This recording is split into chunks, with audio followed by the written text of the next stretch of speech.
Beləliklə biz müxtəlif faizli məhlullar əldə etdik və 2 damcı yod əlavə edəcəyik tərkib içərisinə.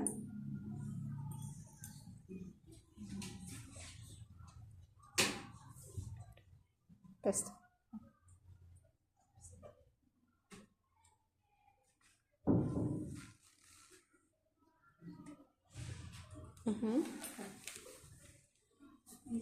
İndi baxın.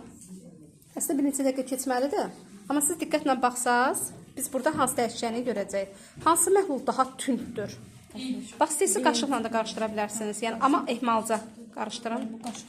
O qaşığın artıq olmayacaqdır. Belə deyək, siz pipetlə də eləyə bilərik biz bunu.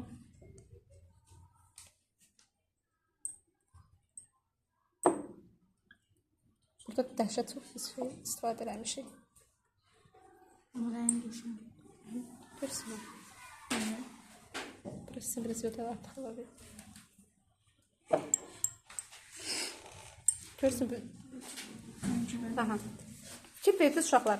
Biz deməli, məhlulların bəziləri daha tünd alındı, məhlulların bəziləri daha açıq alındı. Məsələn, sonuncu məhlullar fikir versək, bunun rəngi daha açıq. Bunun səbəbi nədir sizcə?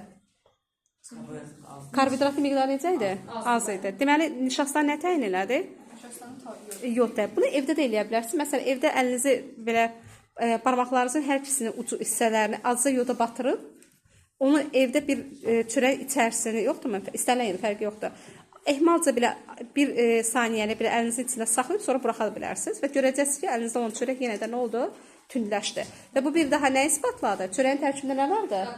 Nişasta var, bəli, özdə buğda nişastası var. İndi əlimizdə olan nişasta böyük ehtimalla ki, qarğıdalı nişastası fərqi yoxdur. Nişasta nişastadır, kimya tərkibi eynidir. Aydın oldu mu? Zolaların təyinatı keçəndə zolaların təyinatı artıq orada başqa nitratdan istifadə olunur. Yəni hər maddənin uşaqlar yadınızda saxlayan özünün müəyyən təyinatı var, yəni təyinatçısı vardır. Aydın oldu uşaqlar? Belə, nişasta hansı prosesdən alınırdı təbiətdə? Fotosintez prosesindən alınırdı.